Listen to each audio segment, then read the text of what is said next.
Sai Sanjivani hospital, station road, Sitapur. Sitapur का पहला multi speciality hospital, जहां आपको जनरल फिजिशियन, हड्डी रोग, स्त्री रोग, जनरल सर्जरी, नाक कान गला और न्यूरो के डॉक्टर उपलब्ध हैं। साई संजीवनी में आयुष्मान कार्ड धारकों का मुफ्त इलाज और टीपीए कार्ड धारकों के लिए कैशलेस सुविधा उपलब्ध की गई है। हॉस्पिटल में आईसीयू, वेंटिलेटर, बाईपैप व डायलिसिस की सुविधा भी उपलब्ध है। Sai Sanjivani hospital, station road, Sitapur. नमस्कार, आप देखना शुरू कर चुके हैं आई इंडिया और मैं हूं डॉक्टर पंकज सिंह गौर। और आई इंडिया के स्टूडियो में आज खास मेहमान आए हुए हैं। ये ऐसे मेहमान हैं जिन्होंने भारत का जो हिंदी को बढ़ावा देने की दिशा में कई देशों में आपने हिंदी को बढ़ाने की दिशा में बहुत बड़ा काम किया है। ये सीतापुर की माटी के हैं और इन्होंने ईरान से लेकर चीन तक हिंदी को बढ़ावा देने की दिशा में काम किया। आपको जानकर एक फक्र भी होगा कि ये ऐसी शख्सियत हैं जिन्होंने आईएएस, आईपीएस और आईएफएस, उनकी संख्या की अगर बात करें तो 1000 से भी ज़्यादा ऐसे अधिकारी जिनको हिंदी के बारे में बहुत बारीक जानकारी आती, यानी जब उनका प्रशिक्षण होता है मंसूरी में तो आप उन्हें हिंदी पढ़ाने का काम करते थे। तो आपका परिचय कराते हैं। आप हैं प्रोफेसर गंगा प्रसाद शर्मा जी और सीतापुर के ही एक छोटे से गांव, ये शमशेर नगर बहादुरगंज, जो कि रामपुर मथुरा इलाके में पड़ेगा, वहाँ के रहने वाले हैं। तो आपका सर बहुत बहुत स्वागत है। बहुत बहुत धन्यवाद आपका, आपने हमें ये अवसर दिया। जी, आप इस काबिल हैं। ये मेरा सौभाग्य है कि आप आई इंडिया के स्टूडियो में आए और हमें आपके बारे में बताया गया। हिंदी को लेकर के आप सभी देखते होंगे, जब हिंदी दिवस होता है तो उस दौरान हम हिंदी को बढ़ावा देने के लिए तमाम बातें करते हैं, लेकिन एक जीती जागती शख्सियत ऐसी जिन्होंने ना कि हिंदुस्तान में और ख़ासकर समाज में, जिन्हें नौकरशाही जो समाज में अपना रोल अदा करती है, उनमें हिंदी को बढ़ावा देने की दिशा में आपने काम किया। इसके बाद ईरान, चीन, ऐसे देशों में भी आपने काम किया। तो हम जानना चाहेंगे, थोड़ा अपने बारे में भी बताइए, क्योंकि आप एक ऐसी शख्सियत हैं, सरकार ने भी लोहा माना, कई सम्मान आपको मिले। कहाँ से शुरुआत होती है आपकी और इतना बड़ा मुकाम कैसे हासिल करते हैं? सबसे पहले तो मैं इसी सीतापुर में सिपाही में भर्ती हुआ था 81 में। अरे वाह। तब केवल एसपी भर्ती करता था और 50 अंक की परीक्षा होती थी। अरे वाह। तो 7-8 दिन बीम वगैरह लगाए और पूरा जो दौड़ भाग कराई और उठा बैठक कराई, तो उसमें सब पूरा शरीर अस्त व्यस्त हो गया। तो मैं एक प्रकार से वहाँ से पलायन चाहता था। तो बाहर निकला तो एक रिक्शे वाला निकल रहा था, तो ये जो पुलिस लाइन है वो उसको समझ रहा था कि ये जेल है। हमने उसको कई बार बुलाया, नहीं आया, भाग गया। दूसरा आया, वो भी भाग गया। तीसरा आया तो मैंने कहा, भैया मैं कोई अपराधी नहीं हूँ, मैं अपने घर जाना चाहता हूँ, तकलीफ है, बीमार हूँ। तो वो बैठाने लग गया, मुझे रेलवे स्टेशन छोड़ दिया और फिर वहाँ से मैं महमूदाबाद चला गया। मेरे कागज़ यहीं रह गए। तो मेरे एक रिश्तेदार थे, हवलदार थे महमूदाबाद कोतवाली जो है इस समय, उसमें। तो उन्होंने, बाबूराम नाम था उनका, तो मैंने उनसे कहा, चाचा आप हमारे कागज़ लेते आना, नौकरी हम कर चुके। इसके बाद मैं मिलिट्री में सन 1984 में भर्ती हुआ, स्टोर कीपर कम क्लर्क में। अच्छा। तो उस समय मेरी बहन की शादी, तो शादी पहले बहुत महत्वपूर्ण मानी जाती थी, नौकरी उतनी नहीं मानी जाती थी। तो हमारे घर वालों ने कहा, जाओ दिन बढ़वा लो वहाँ से। मैं गया तो जेडारो होता है जो उसकी भर्ती करता, लखनऊ का जेडारो था, जोन रिक्रूटिंग ऑफिसर। अच्छा। तो उसने उसी पर लिख दिया, यू में ज्वाइन ऑन 11 मई। तो 9 मई 84 को शादी थी मेरी बहन की, बड़ी बहन की। तो मैंने सोचा 9 तारीख को शादी है, मैं अगले दिन चलाऊँगा, 11 तारीख को ज्वाइन कर लूँगा। हुआ ये कि सबने कहा शादी हो जाएगी तब जाना। तो 11 तारीख 3 दिन बारात टिकती थी। तो उसके बाद निकला, तो होते करते देर हो गई 11 तारीख को, तो 12 को पहुंचा। जी। जेडारो ने कहा कि यू कांट ज्वाइन। तो मैंने कहा क्यों सर, आपने लिखा है। तो उन्होंने कहा शाम हो गई थी, मैं आया तो 11 को ही था। तो मतलब मिलिट्री में तो ये लिखा रहता है, order for obey not for discuss. तो उसने वो पंक्ति दिखाई जेडारो ने, मैंने वो पंक्ति ध्यान से पढ़ी। मैंने कहा फिर भी सर अपनी बात तो रख सकते हैं, ये आपका लिखा हुआ है। तो उसने कहा, you are going are I write against you, FIR against you, I will do FIR against you. तो मैं डर गया और उसमें से निकल आया। अच्छा। तो वो नौकरी वहीं रह गई। बर्तन वर्तन घर से लाया था, राशन पानी लाया था, सत्तू लाया था, मेरी माँ ने बना के पूड़ी उड़ी दी थी, फिर रास्ते में खाई, फिर घर लौट गए। उसके बाद सन 87 में मिलिट्री में ही एजुकेशन कोर में मैं भर्ती हुआ। तो पचमढ़ी में प्रशिक्षण चल रहा था, लेकिन सख्त बहुत था प्रशिक्षण जी। तो महुआ वगैरह बीनना पड़ता था, 4-5 लोग लगकर हम लोग बीनते थे। होते करते काफ़ी समय बीत गया, कई महीने महुआ हो गए। बीनते थे? महुआ बीनने का काम? महुआ पचमढ़ी में महुआ बहुत है। अच्छा। तो उसमें 3-4 लड़के पकड़ते थे उसमें जो ट्रेनिंग कर रहे थे, और एक उसमें या 2 उसको बटोर के भरते थे। तो कभी कांटा चुभ जाता था, कभी कुछ। तो एक दिन हम बीमार बन गए, तो कई इंजेक्शन लगे और बहुत से टेबलेट तो आप फेंक सकते थे, सुई लगाए तो फेंक नहीं सकते। तो उसमें हम क्या किए, एक मैं था और एक सेब की बागान थे, एक लड़का था कश्मीर का। तो दोनों प्लानिंग किए कि शुक्रवार को 2 घंटे का आउट पास मिलता है, उसी में भाग चलो। तो उसी में हम लोग निकले, होशंगाबाद आ गए, कागज वहाँ फिर छोड़ दिया जी। तो उसमें हमारी जो MA की मार्कशीट है उसके ऊपर लगा है, मतलब वो पूरा नाप जोक सब पूरी जो हुई थी मुहर लगी। तो ऐसे ही फिर प्राइवेट हमारे यहाँ सेमरी मिल था, उसमें गए, तो हो तो गया मेरा सिलेक्शन। मिल कताई मिल जो था? कताई मिल था, अम्मा जी ने खुलवाया था। जी जी जी। तो हमने सोचा कोई नौकरी नहीं मिल रही, तो चलो उसके पहले की घटना है, बाद की मुझे याद नहीं एग्जैक्ट। तो उसमें गया, तो उसमें हमने सोचा ज़्यादा लगा दें तो नौकरी पक्की हो जाएगी। तो हमने PhD में लिया था एडमिशन, वो लगा दिया, और MA का सब लगा दिया, सारे LT किया था वो लगाया था शायद, मुझे अभी एग्जैक्ट याद नहीं कितने लगा, जितनी शिक्षा थी सब लगा दी। तो वो जो उसका जनरल मैनेजर था, कानपुर से कहाँ से गया हुआ था, एक और लोग इंटरव्यू ले रहे थे जी। तो कहा कि तुम अभी लेक्चरशिप करोगे किसी कॉलेज में या यूनिवर्सिटी में जाके, तभी असिस्टेंट प्रोफेसर नहीं चलन था कहने का, तो लेक्चरर कहने का था। इंटर कॉलेज वाले को भी लेक्चरर कहते थे और डिग्री कॉलेज वाले ग्रेजुएशन वाले को भी कहते थे। हाँ, बस प्रोफेसर कभी कभी कह देते थे। तो उसमें तुम नहीं कर पाओगे। हमने उसको लाख समझाया कि ये भूखे हैं, हम कर लेंगे। उसके बाद हम 9-10 जगह निकली, 91 में एमएड कर चुके थे और JRF भी निकाल चुके थे। तो उसमें जो है जगह निकली, तो मैंने उसमें भर दिया। तो वो जो गुरुजी हमारे प्रोफेसर सुप्रसाद दीक्षित हैं, बहुत ही नामी गिरामी इस समय व्याख्यात्मक आलोचना के बड़े ही प्रखर विद्वान है, इस समय भारत में नंबर 1 पे हैं, पहले स्थान पर। जी जी।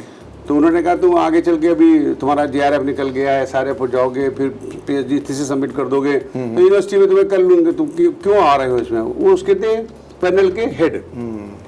तो मैंने उनसे कहा गुरुजी ऐसा है, भूखे को अगर तलवार और रोटी एक साथ दोगे तो पहले वो रोटी खा लेगा, मार भले डाला जाए, फिर वो लड़ना शुरू करेगा जी। तो गुस्सा हो गए। कहा कि ऐसा है, तुम जहाँ मनो हो जाओ, भूखे हो पेट भर लो, फिर लड़ो, हमें कुछ नहीं कहना। लेकिन मेरा था निवेदन, माना नहीं माना आपकी मर्जी जी। मैं चला गया, तो पैनल में उन्होंने पहले स्थान पर रखा मुझे। अच्छा। और उसके बाद मिठाई लेके गया, तो उन्हें बड़े मन से खाया लाया तो खा लेंगे, लेकिन मुझे अच्छी नहीं, मीठी नहीं लग रही, तो जल्दी छोड़ के वहाँ से आ जाओ। नहीं, मैं वहाँ से निकल नहीं पाया। लेकिन फिर उसके बाद सेंट्रल स्कूल का जो है भरा हमने, तो उसमें हो गया, क्योंकि उसमें इसका वो नहीं थी, नवोदय से सेंटर पहुंच गए। पेंशन नहीं थी नवोदय में, वहाँ चला गया। फिर उसके बाद में प्रयोग करते करते फिर चला गया इसमें IAS अकेडमी मसूरी में डेप्यूटेशन पे गया वहाँ। उसके बाद वहाँ से मौका मिल गया मुझे ईरान जाने का। वहाँ मतलब अभी आप मसूरी पहुंच गए? हाँ, पहुंच गए वहाँ पे। हाँ, मसूरी पहुंच गए तो जरा दर्शकों को बताते हैं।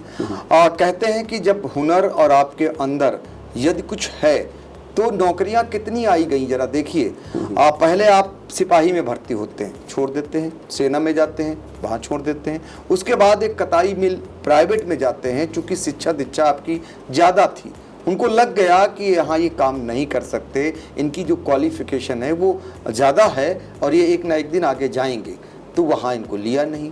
लेने के बाद नवोदय में ट्राई करते हैं और उसमें आपका हो जाता है। उसके बाद नवोदय से केंद्रीय विद्यालय, और केंद्रीय विद्यालय से जो है आप फिर पहुंच जाते हैं मसूरी। जी। मसूरी पहुंचते हैं तो मसूरी जो शुद्ध रूप से वहाँ पर जो प्रशासनिक अधिकारी हैं, जो IAS हैं, IPS हैं और IFS, और उनका एक ट्रेनिंग सेंटर होता है। IRS भी और IRS भी होते हैं। हाँ जी। 35 सेवाएं हैं। अच्छा, समूह का 35 सेवाओं का समझिए वो ट्रेनिंग सेंटर है। डाक वाले भी रहते हैं, अकाउंट, जो फिर रेलवे अकाउंट पूरे सर्विस, देश को ही नहीं विदेश को भी चलाते हैं।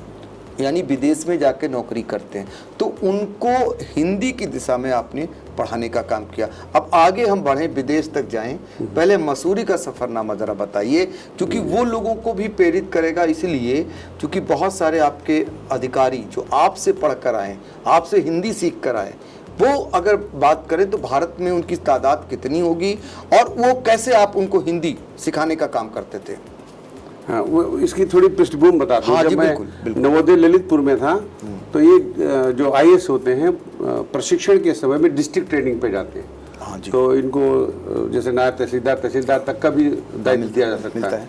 जो मिनिस्ट्रियस इस समय आईएएस हैं, तो हम लोग उनको जांचने के लिए आते थे। ब्लॉक प्रमुख भी बनाया जाता। हाँ, अभी तो बीईओ बनाया है। ब्लॉक प्रमुख वो क्या नाम, बीडीओ, ब्लॉक प्रमुख ने बीडीओ, और एक बीईओ भी बनाया है अभी। पहला एक उदाहरण हुआ है जिसमें खंड शिक्षा अधिकारी बनाया गया है, वो भी एक उदाहरण स्वरूप है। हाँ, नहीं, वो प्रशिक्षण दिया जाता है ना हर चीज का। तो ये मिनिस्ट्रियस जो इस समय हैं, बहुत सीनियर आईएएस हैं। हाँ जी। वो वहाँ बड़ा गांव है। हाँ जी। उसके वो जो है वो थी वीडियो थी। हाँ जी। जब मैं गया था। अच्छा। तो मैं बताऊं कि जो जैसे जिन आईएएस की हम आप बात करते हैं कि वो असाधारण प्रतिभा के होते हैं, वो असाधारण इच्छा शक्ति के भी होते हैं। तो मैं उनकी एक घटना बता दूं, मतलब अगर समय अगर आप नहीं, बिल्कुल।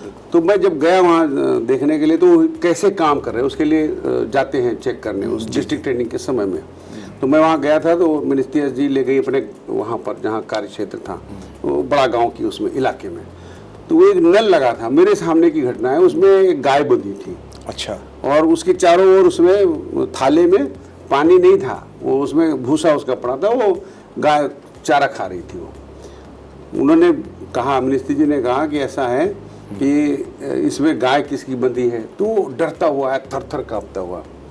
तो कहा नहीं, हम आपको कुछ नहीं कहेंगे भैया, किसी ने बांधने दिया तभी तो आपने बांधा। प्रधान कौन है, लेखपाल कौन है, दोनों को बुलाया और उन्होंने कहा कि ये इसमें पूछा, प्रधान को पूछा इसमें ये सब क्यों, तो कहा पानी यहाँ नहीं आ रहा, क्योंकि बुंदेलखंड पठारी इलाका है। बिल्कुल। तो कहा पानी नहीं है, तो कहा पानी आ नहीं सकता, तो प्रधान ने कहा आ सकता है। तो कहा कब तक आ सकता है? आप सुनते हैं कि जैसे हिंदी की भी बात है, जब कहते हैं ईरान और इराक में और ये सब इनकी भाषाएं चल सकती हैं, अरबी और फारसी चल सकती हैं, और ये जो है उसमें टर्की में, तो वहाँ उसने कहा कि यहाँ की जो भाषा है वो कितने दिन में नेशनल लैंग्वेज के रूप में चालू की जा सकती है। तो कहा कि कई साल बताया। तो उन्होंने कहा वो 15 साल बताया लगभग। तो कहा 15 साल कल से पूरे होते हैं। ये है दृढ़ इच्छा शक्ति, चाहे वो प्रशासक हो चाहे शासक हो जी। तो उनकी इच्छा शक्ति को मैं बताना चाहता हूँ। कहा कि कल इसमें पानी आ जाना चाहिए। यकीन मानिए पानी आ गया। अगले दिन जब हम लोग मिले तो कहा कि सर आप चाहो तो देखो चल के, उसमें पानी आ गया उस नल में। तो ये है प्रशासन की क्षमता और प्रशासन की शक्ति, बस मन होना चाहिए या उधर लगाव होना चाहिए। और मुझे लगता है कि ये इच्छा शक्ति जो प्रशासनिक अधिकारियों में, विशेष रूप से मैं आईएएस में है, वो दूसरे में कम है, जो मैंने अनुभव किया। वो मतलब ये नहीं कहता हूँ कि वो दूसरी सेवाएं कमतर है, अधिकार भी उनको ज्यादा है। हाँ, अधिकार भी ज्यादा है, लेकिन वो करते भी उतनी गंभीर। हाँ जी, बिल्कुल, करते भी उतनी गंभीर। बिल्कुल बिल्कुल। बस सुपर पावर माना जाता है एक जिले में एक कलेक्टर, ये माना जाता है कि कलेक्टर का पद सबसे बड़ा है। फिर उसके बाद एसपी का पद ले लिया, या आपने डीएफओ को ले लिया, सीएमओ को ले लिया, लेकिन कलेक्टर होता है सुपर कलेक्टर। हाँ, मैं अगर आप अनुमति दें तो एक मैं घटना बताना चाहता हूँ। बिल्कुल। जिलाधिकारी यहाँ रहे आमोद कुमार जी। हाँ जी, मैं जानता हूँ। जी। तो उस समय हमारे एक रिश्तेदार 2005 की बात। हाँ, तो मैं वहाँ काशी में गया हुआ था, उसमें तमस पर एक मेरा भाषण था। तो वहाँ गया तो अखबार में पढ़ा कि मेरे एक रिश्तेदार थे, उनका मर्डर हो गया। दिनेश कुमार नाम था। तो उसमें कई लोग शामिल थे, जिसमें शासन प्रशासन की भी सह दी। तो ये कहने मुझे कोई संकोच नहीं तो इतनी जल्दी किसी का मर्डर नहीं होता, और होता है तो पकड़ा भी जाता है तुरंत। उसकी राइफल छीन ले गए वो। सीतापुर की बात? सीतापुर, ये यहाँ पर जो थानगांव थाना है ना, हाँ जी हाँ जी, उसी में एक गाँव है, गोड़वा नाम है। अच्छा। तो उसको जो है मैं वहाँ गया तो वहाँ मैंने पढ़ा, उन्होंने हमको फोन नहीं किया। थानगांव खुखार है, संवेदना के थानगांव खुखार है, शंकरपुर जिसनी 15 मर्डर हुए थे। हाँ, तो वही उसी के 4-5 किलोमीटर है वहाँ से। जी। तो मैं जब वहाँ आया तो पता चला कि जो उसका मर्डर ही नहीं हुआ, उसकी राइफल भी छीन ले गए। और उसको जो है पुलिस विभाग से ही एक बताया, उन्होंने जैसा बताया, मुझे तो क्या सच्चाई नहीं जानता, का एक दरोगा ने उसको बताया कि चूंकि इसका भाई पीछे बंदूक लेके बैठता है तो वो 12 बोर की या 15 बोर बताया, उसी बोर के कट्टे से उसको मारना। आप समझिए अगर इस तरह शामिल हो जाए तो उसमें, तो मैंने वो सारी चीज़ें मैंने उनको तो क्या किया, बंदूक भी जमा कर ली। अच्छा, बंदूक भी जमा कर ली। और जब मैं आया, मैंने गया थाने में पूछा, तो जो वहाँ का थाना इंचार्ज था वो लुंगी पहन के आया और उस कुर्सी पर बैठा जो कुर्सी पर बैठने मतलब प्रॉपर वर्दी में बैठना चाहिए। मैंने उनसे पूछा, दरोगा जी आपकी वर्दी लुंगी है क्या? तो वो बैठ रहे थे, आधे बैठे, फिर उठ के चले गए और अंदर से पहन के आए। और जाते हुए जो अपराधी बिठा रखे थे, एक के पैर पर, मैं बिल्कुल सच बता रहा हूँ आपकी स्टूडियो में, एक मंदिर समझो जहाँ पर लोकतंत्र का मंदिर है, ये सच बात बोले, उसके पैर पर पैर रखता हुआ वो थाना इंचार्ज गया। अरे बाप रे। यानी उसको इशारा कर दिया कि यही आदमी है जो ये करेगा, उसको पता चल गया। तो वो तुरंत आ गया, मेरे पैरों में पड़ गया। तो मुझे लगा कि किस तरह से उसमें शामिल हो जाते हैं लोग अपराधियों के साथ। मैंने जब उसको सबको समझ लिया और मैंने उस दरोगा से पूछा, हमने कहा कि इनकी बंदूक तो दे दो सुरक्षा के लिए। तो कहा वो इटली गई है जांच के लिए। अरे? तो मैंने उस दरोगा से पूछा, हमने कहा ये फोरेंसिक लैब इंडिया में नहीं है, इतना डेवलप हो गया है भारत? तो कहा नहीं गई है। तो हमने कहा इनको बंदूक दे दीजिए, नहीं तो मैं ऊपर जाकर बात करूंगा, कलेक्टर से एसपी से बात करूंगा। मैं आया, यकीन मानिए वो जिला पंचायत अध्यक्ष और बहुत सारे बड़े बड़े अधिकारियों के बीच उनकी बैठक थी, जनप्रतिनिधि भी थे। तो एक विद्यार्थी डिस्ट्रिक्ट ट्रेनिंग पर था, उसका मैं नाम भूल रहा हूँ, वो लखनऊ जिले के कलेक्टर भी रहे जो मेरे विद्यार्थी थे। अच्छा। उन्होंने बताया मेरे गुरुजी हैं। वो तुरंत उनसे समय लेकर के, जो लोग अधिकारी बैठे थे और जनप्रतिनिधि बैठे थे, कहा कि उन्होंने कहा मेरे गुरुजी हैं, अपने उसके ट्रेनर के नहीं कहा, ये जो प्रशिक्षण अधिकारी है उसके नहीं कहा, ये इनकी गरिमा होती है। और आए और हमसे कहा गुरुजी आदेश करिए, हमने निवेदन करने आए हैं। एक बुजुर्ग पिता बैठा है जिसका एक बेटा तो मार डाला गया, दूसरे के ऊपर मौत का संकट मंडरा रहा। और हुआ क्या था, वो जिस गाड़ी में ला रहे थे, एक तो फायर उसने वहां किया था दूर से दौड़ करके, तो चूंकि बताया था फला बोर के कट्टे से मारना, तो वो बात पक्की हो गई। और फिर उसके बाद वो जो पैर जब छटपटा रहा था, पैर जो एक गोली उसमें रह गई थी, दुनाली बंदूक थी, तो उस पर पैर पड़ गया, तो वो भी दग गई। फिर आमोद कुमार जी ने क्या किया? तो उसमें उन्होंने तुरंत, मैंने ये कहा और उन्होंने तुरंत उस पर किया, कार्रवाई किया। और एसपी साहब शायद कनाडा जा रहे थे, उन्होंने कहा कि पहले मामला हल करो। आलोक सिंह थे उस समय एसपी, और जब आप बात कर रहे हैं, और आलोक सिंह, इनकी दोनों की जोड़ी थी सीतापुर। हाँ, आलोक, हाँ, लोकवाणी के जनक हैं आमोद कुमार जी। जी, ठीक ना, उस समय का दृष्टांत बता। हाँ, उसी समय का। मुझे नहीं लगता कि वो 2-3 घंटे भी बीते होंगे, वो अपराधी अंदर हो गए। अगर प्रशासन चुस्त और दुरुस्त है, ईमानदार है, तो मुझे नहीं लगता है कि, लेकिन सबको गुरुजी कहाँ मिलेंगे? आप उनके गुरुजी थे, तुरंत बात भी सुनी और तुरंत कार्रवाई भी कर दी। और नहीं, उसके साथ ये भी हुआ था, उसका पोता भी मर गया था, बुढ़े का। दुखद था। एक बेटा गया, पोता डिहाइड्रेशन में मर गया, उसके बाद भी पुलिस संवेदनशील नहीं हुई। आप सोचिए आप, यानी उसके खिलाफ मुकदमा बनता। ये तो आपने दृष्टांत सुनाया। अब जरा मसूरी का बताइए। मसूरी को लेकर के कितने आईएएस, कितने आईपीएस, कितने आईएफएस, इनको आपने हिंदी को बढ़ावा देने की दिशा में क्या करना रहता था आपको, और लगभग इनकी संख्या कितनी होगी? अभी तो बहुत ज़्यादा हो रही है। उस समय 2004-05 के जो वर्ष थे, इनमें संख्या कम आती थी। कितने साल तक? जिले के हिसाब से 2004 से 2006 तक।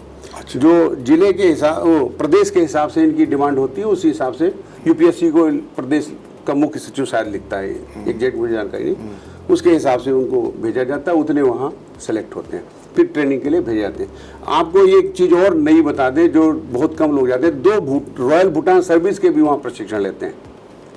रॉयल भूटान सर्विस जो है, उनको प्रशिक्षण दिया जाता है वहाँ, और जो आईएएस का प्रशिक्षण होता है ठीक उसी तरह का होता है। उनका न्योता भी बाकी है कई शिष्यों का मेरा, कई बार उन्होंने कहा कि आपको आना है भूटान। उनका क्या यहाँ रहता है? मतलब ये प्रशासन जो कैसे करें, शासन कैसे करें, भूटान वाले यहाँ रॉयल भूटान सर्विस आईएएस के साथ ट्रेनिंग करते हैं, यहाँ प्रशिक्षण लेते हैं, फिर वहाँ जाकर के बड़े बड़े पदों पर स्थापित होते हैं। अच्छा। तो वहाँ जो प्रक्रिया है वो ये है, जो सिलेक्ट होकर आ गए, फिर उसके बाद जो उत्तर प्रदेश का है और मान लीजिए तमिलनाडु जा रहा है, तो उसको तमिल सिखाई जाएगी, महाराष्ट्र जा रहा है उसको मराठी सिखाई जाएगी, गुजरात जा रहा है उसको गुजराती, सबके टीचर हैं वहाँ। हर सब्जेक्ट के, हर भाषा के। आपको हिंदी सिखाना होता था? हाँ, हमें हिंदी सिखाना होता था। और हिंदी में कई पद, जैसे असिस्टेंट प्रोफेसर है, रीडर है, इस तरह के।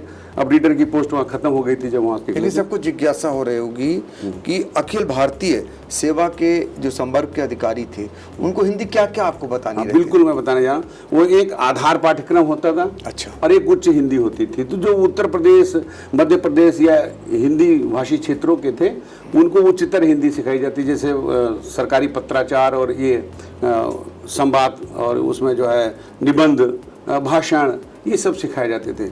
लेकिन सिखाए उनको भी जाते थे हिंदीतर भाषी जो थे, जैसे नॉर्थ ईस्ट वाले हैं, तमिलनाडु वाले हैं, आंध्रा वाले हैं, जो दक्षिण भारत के हैं, जिनको उनको जो है शुरू से वर्णमाला से लेकर के लिखना, पढ़ना और बोलना सिखाया जाता था। तो उसमें हमने कुछ पुस्तकें तैयार की थी, जैसे स्त्रीलिंग शब्दमाला। जो हिंदीतर भाषी हैं, हिंदी का जेंडर डिटर्मिनेशन बहुत कठिन है, लिंग निर्धारण। जेंडर डिटर्मिनेशन मैंने पहले बोला इसलिए कि उससे आसानी से लोग समझ जाएंगे। अब आप देखिए, उसमें कुछ है प्राकृतिक लिंग, और जो व्याकरण सम्मत लिंग है उसमें बड़ी कठिनाई होती है। लाइट, जैसे ट्यूबलाइट है, ट्यूबलाइट जल रही है, बल्ब जल रहा है, स्टूल रखा है, कुर्सी रखी है। अब ट्रक खड़ा है, खड़ी है, दोनों, लेकिन बस केवल खड़ी चलेगा। स्कूटर खड़ा है, खड़ी है, दोनों चलेगा। तो इस तरह से जैसे लकड़बग्गा है, लेकिन लकड़बग्गी नहीं होगा, बाघ का बाघिन होगा। तो ये जो व्याकरण के आधार पर जो लिंग निर्धारण होता है वो थोड़ा बड़ा जटिल होता है। तो मैंने क्या किया, उसमें स्त्रीलिंग शब्दमाला बनाई। अच्छा। तो मैंने दावा किया उनसे कि इसमें जो शब्द आपको नहीं मिलेगा वो पुल्लिंग है। अच्छा। और आपको विश्वास दिलाता हूँ, एक भी प्रशिक्षु अधिकारी मेरे पास नहीं आया कि आपने अमुक शब्द इसमें नहीं दिया है जो स्त्रीलिंग है। तो मुझे इस पर नाज है, फक्र है, मैंने मेहनत भी उस पर खूब की थी। और ऐसे लिखाया था, जिनको जो दक्षिण भारतीय विद्यार्थी होते थे, प्रशिक्षु अधिकारी होते थे, या जो नॉर्थ ईस्ट के होते थे, उनको उर्दू के शब्द और अरबी फारसी के शब्द जो अधिकारियों के लिए बहुत आम हो जाते हैं, जो कचहरी की भाषा है बहुत आम हो जाती है। और उसमें पत्राचार, विशेष रूप से जो ये राजस्व का मामला है, उसमें तमाम सारे अरबी और फारसी के शब्द हैं। तो मैंने a concise glossary of Arabic and Persian terms की निकाली। तो उसमें पहले जो है अरबी, फारसी और उर्दू शब्द, जी जी, फिर उसके बाद उसका हिंदी शब्द, फिर उसके बाद अंग्रेजी, ऐसे शब्दकोश आपको कम मिलते होंगे। तो मैं जब वहाँ गया तो उसके पहले एक भाटिया जी थे, सतीचंद भाटिया, तो वो लिखते थे विश्वविद्यालयों के लिए और पढ़ाते थे वहाँ। मैंने सोचा ये इन प्रशिक्षु अधिकारियों के साथ न्याय नहीं हुआ। अच्छा। तो मैंने केवल उन्हीं के लिए लिखा। 4-4 घंटे जो हम हैंड आउट्स बनाते थे वो 1 घंटे में खर्च हो जाते थे जी। मतलब इतना, चूंकि वो, आप ये सोचिए, उनमें प्रतिभा है, उनमें एक क्षमता है, पता नहीं कौन सा प्रश्न वो पूछ दें, तो हम पूरी तरह से तैयार होते थे। और मुझे लगा कि जो 14 दिन के लिए मैंने एक किताब तैयार की थी, एन इंट्रोडक्टरी हिंदी रीडर, तो वो दुनिया का कोई भी हो, किसी भी भाषा का जानकार हो, उसको आप, मेरा विश्वास है कि वो आप 14 दिन में उसको हिंदी सिखा सकते हैं। वाह। और सेफ सिमिलरिटी मेथड पे मैंने वो किताब तैयार की। तो गैर प्रांत के जो लोग आते हैं, हाँ, तो वो आसानी से हो जाता होगा, बहुत आसान। जैसे मैंने जो मनुष्य का स्वभाव होता है ना, स्वभावतः मनुष्य वक्र है, आपने कहा मनुष्य स्वभावतः झगड़ालू है, तो मैंने वहां से पकड़ा उस बात को। तो जो वक्र वर्ण है, जैसे रा है, खा है, तो मैंने कहा इसको जल्दी आप सीधी लाइन, सीधा होना बहुत कठिन है, टेढ़ा होना बहुत आसान है, टेढ़े टेढ़े चली जाना, सीधे चलना, सीधे। तो वो मैंने रा, सा, खा, शा ऐसे करके 4 वर्णों का एक पाठ बनाया। फिर उसके बाद उसी दिन, एक ही दिन में उनको भाषा उच्चारण सिखाना, एक ही दिन में उससे शब्द सिखाना। जैसे राव खारक हो गया, खावरा खर हो गया, तो उसका अंग्रेजी में अर्थ बताते थे। ये खर का मतलब ये है, रस का मतलब राव सा रस हो गया, जूस। तो सर का मतलब अंग्रेजी शब्द है सर, और ये अरेबिक वर्ड है फतेह करना, सर किला सर कर लिया। तो इस तरह उनको सिखाते थे। फिर उसमें जब सा, रा, खा लिखते थे तो अंडरलाइन सा, अंडरलाइन खा। फिर उसके बाद कहते थे कि कई तरह से उनको सिखाना, अंडरलाइन किया, फिर इन सर्कल खा, इन सर्कल रा। तो जब किसी भी, आज चर्चा कर रहे थे, पांडे जी हमारे सामने हैं, इन्हीं की वजह से मैं यहाँ आया। जी जी। तो ये जो है वो उसमें जो है कई तरह से अगर आप बच्चे को सिखाते हो ना, एक ही जगह पर, इस कोने से भी लेके आइए बच्चे को, उस कोने से भी लेके, चारों कोने लेके आइए, फिर भूलेगा नहीं। तो इतना कर देते थे एक अभ्यास में कि वो फिर भूलते नहीं थे। एक पाठ पक्का हो गया, अगला पाठ पक्का हो गया, फिर 2 मात्राएं सिखाते थे। अच्छा। फिर उसके बाद अगला पाठ कराते थे। जैसे उसी खा में ऊ की मात्रा लगाई खुर, सा में ऊ की मात्रा लगाई सुर, सुर का मतलब गाड, ऐसे करके फिर उनका तो ये तो उच्चार शुरुआती करते दौर में जैसे पढ़ाया जाता था, ये बाद में बिल्कुल। पढ़ाना पड़ता था? नहीं, फिर वो 14 दिन में पक्का हो जाते थे। अच्छा। 14 दिन पक्के हो गए, फिर 16 दिन में 16 दिन का ही रहता था उस समय हमारे समय। इस समय क्या नहीं जानता, पहले 2 ही फेज में होती थी आईएएस की ट्रेनिंग, इस समय 5 फेज में होती तो आपके जमाने में कितने संवर्ग के अधिकारियों को ये प्रशिक्षण देना रहता था? 35 से अधिक 35 से अधिक समूह का के जितने भी अधिकारी हैं उनको प्रशिक्षण दिया था। उसमें रेलवे के अकाउंट सर्विस के आते थे, उसमें रेलवे ट्रैफिक सिग्नल के आते थे। एक आईएएस नागराजन जो था वो पहले जो आया था रेलवे ट्रैफिक सिग्नल में था। फिर उसमें आया, कहा कि हमको गुरुजी छुट्टी दे दीजिए आज, लेकिन हाजिरी दे दीजिए। वहाँ उस समय ऑनलाइन हाजिरी चलती थी, डायरेक्टर देखता था। तो कहा आज हमको छुट्टी दे दीजिए। क्यों? तो कहा कि हम अगली बार फिर यूपीएससी में बैठ रहे हैं। तो हमने कहा ठीक है बैठिए। तो थोड़ी उसमें खड़ा था, तो हमने कहा थोड़ी देर बैठिए, आप उसमें बाद में बैठना। तो कहना प्लीज़ आप दे दीजिए। तो हमने कर क्या रहे हैं? तो कहा उसकी तैयारी कर रहे हैं, अमुक चीज़ तैयारी कर रहे हैं। और बताया कि मैंने गेल टॉप किया, भेल टॉप किया, एनटीपीसी टॉप किया, आईआईटी टॉप किया, बस इसी में गुरुजी रह गए। अरे रेलवे ट्रैफिक सिग्नल सबसे पीछे का मिला। तो हमको एक पछतावा है। तो हमने कहा कोई बात नहीं, आप तैयारी करिए, जाके हाजिरी दे दी। यद्यपि एक प्रकार से बेईमानी थी मेरी ओर से, लेकिन ये नैतिक बेईमानी थी, क्योंकि एक बड़ी तैयारी कर रहा हूँ। और कहा कि अगली बार जब हम आएंगे तो पक्का आपको विश्वास है पूरी तरह हिंदी सीख लेंगे। बोलता बढ़िया था, अच्छा, लिख नहीं पाता था बस। एक बार उसने लिखा कि हमने लिखा उसमें आई लिव इन तमिलनाडु, तो उसने लिखा कि मैं तमिलनाडु पर रहता हूँ। तो उस दिन हमारे तो मेरे तो इन और ऐट मैं और मैं ऊपर हो इसमें गया, उनके लिए तो कठिन था। हाँ। तो मेरे एक मित्र प्रोफेसर योगेंद्र प्रताप सिंह थे, उस दिन गए थे कि लखनऊ विश्वविद्यालय, लखनऊ विद्यालय के। हाँ जी जी जी, हमारे दादा भी हैं वो। हाँ? हाँ जी। तो वो हमारे बड़े घनिष्ठ मित्र हाँ हैं। जी जी तो कहा यार आज हम पढ़ा लें क्लास जी। तो ये आप ये सोचिए मैं हिम्मत ही कितना था, गलत था, इन्होंने पढ़ा लो। तो वो वहाँ बैठे थे। हमने कहा गनीमत है कि तमिलनाडु मतलब आप पर नहीं आ गए, आप तमिलनाडु पर, नहीं तो बहुत मुश्किल हो जाती, कुचल जाते आप। अगली बार उसने टॉप किया, अगली बार टॉप किया और बड़े अच्छे रिश्ते रहे हमारे। तो मैंने अपने बेटे को कहा इसको थोड़ा सिखाओ, करे कुछ। उसका एक मित्र था आईपीएस था, तो उसकी प्रवृत्तियां थोड़ी उसे पत्रिका निकालने में इसमें थी। तो हमने कहा बताओ, तो कहा कि गुरुजी समझाया, फिर लाया। कहा गुरुजी घोड़े को हमारा सिखाया मुहावरा हम ही सुनाया। कहा घोड़े को आप कहावत लोकोक्ति, क्या घोड़े को नदी तक ले जा सकते, पानी नहीं पिला सकते। तो आपको बताएं कि मैं बहुत घुला मिला था। ये लोग जो है किसी आईएएस के यहाँ खाना नहीं खाने जाते थे, लेकिन मेरे यहाँ आएंगे, बनाएंगे, खा लेंगे। यद्यपि ये चीज़ यहाँ डिस्क्लोज नहीं करनी चाहिए। हाँ, बिल्कुल। ये इतनी आत्मीयता हमें मिली, इतनी इज्जत, इतना सम्मान हमें मिला। अच्छा, आप बड़ा नाज होता होगा जब आपको देश भर में तमाम अधिकारी आपको कोई कलेक्टर के रूप में मिलता होगा, कोई एसपी के रूप में, अब तो कमिश्नर, प्रमुख सचिव तक आपके शिष्य पहुंच गए होंगे। हाँ, तो कितना नाज होता होगा? बिल्कुल होता है, इसमें कोई संदेह नहीं। नाज तो होता है बिल्कुल, इसमें कोई संदेह नहीं, लेकिन घमंड नहीं होना चाहिए, गर्व नहीं, मतलब गर्व होना चाहिए, घमंड नहीं होना चाहिए।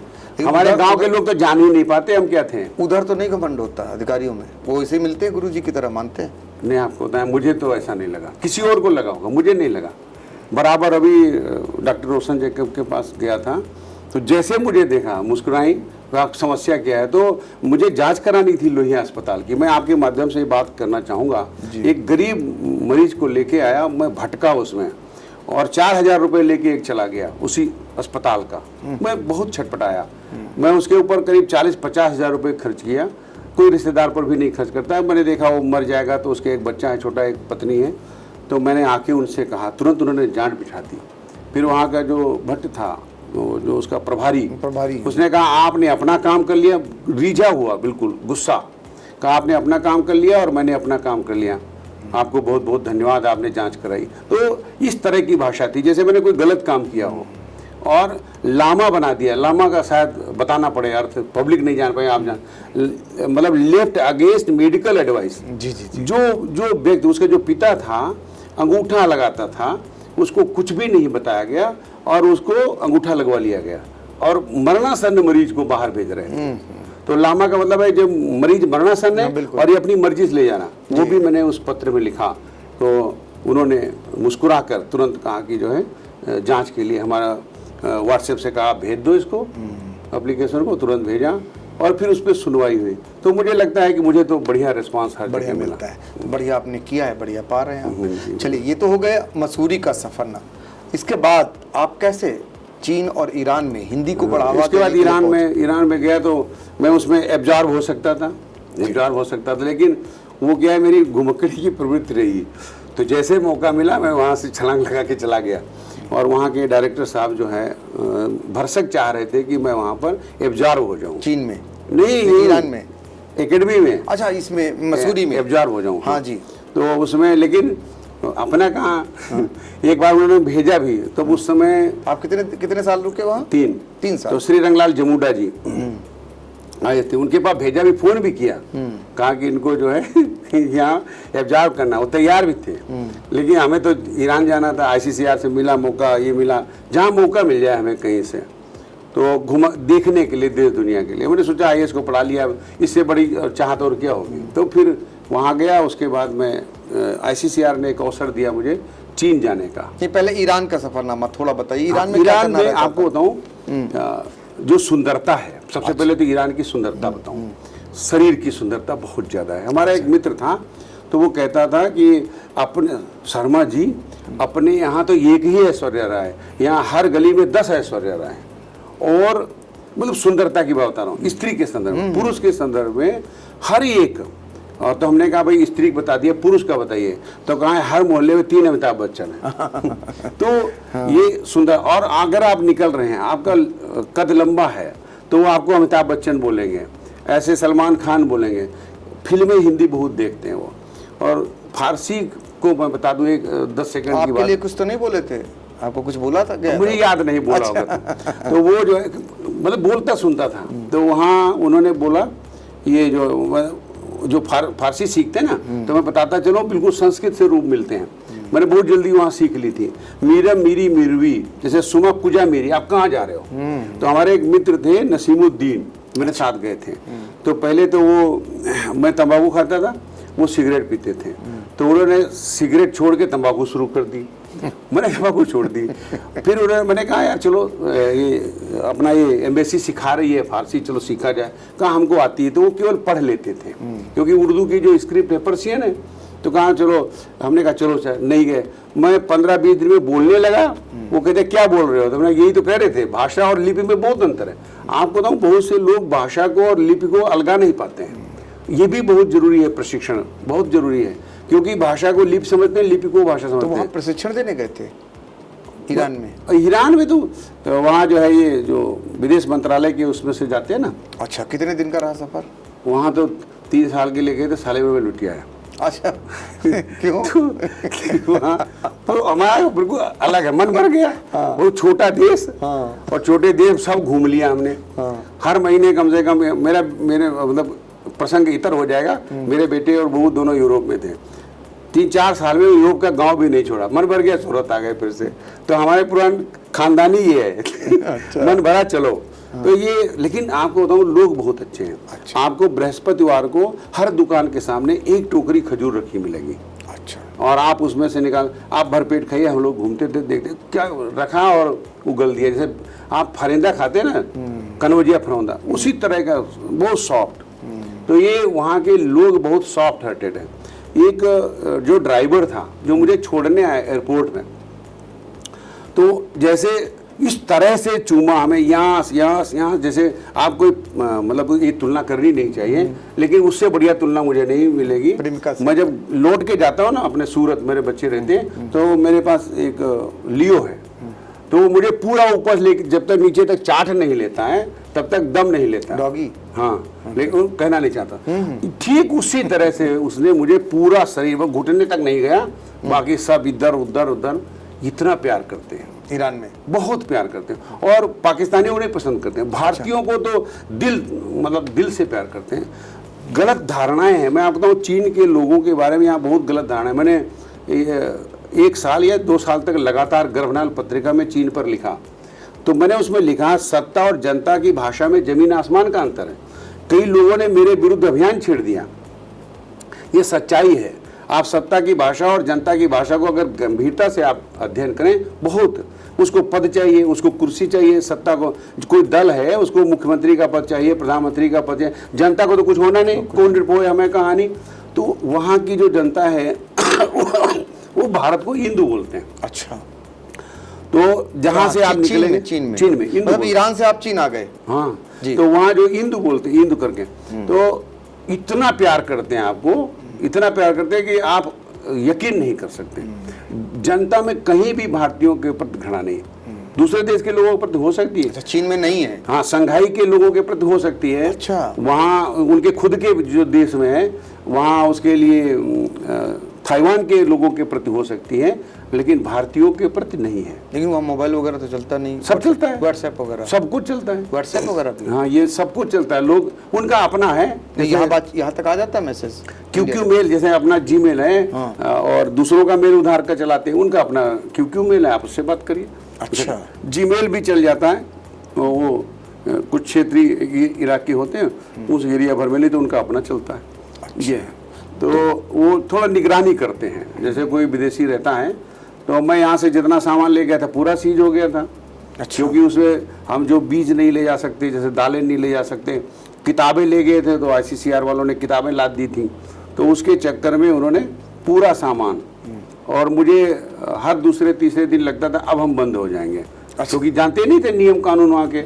और यहाँ जो ICCR वालों ने सामान कहा कि आप 5 कुंटल 56 किलो ले जा सकते हो, तो हमारी बहनों ने, हमारे जो बेटे बहू हैं, हमारी पत्नी ने इतना लाद दिया जैसे वहाँ राशन मिलते ही ना हो। ये बासमती चावल है, ये 5 किलो अखरोट है, ये 5 किलो बादाम है, ये पिस्ता है, मतलब कोई ऐसी चीज नहीं अरे वो थी। सोचे अपने देश का लाद दें, यहीं खाएं। हाँ। वहाँ के गुणगान ना करने लगे, वही यहीं के रह जाएं। वो सब वही रह गया। अच्छा। एयरपोर्ट पे वहाँ के उसने लिखा, आप सोचो। आपको एक और नई जानकारी देना चाहूँगा, जैसे हमारे यहाँ एक उपकुलपति होता है, वहाँ 2 होते हैं। अच्छा, है जानकारी आपको पहले? नहीं, ये मेरे को नहीं थी।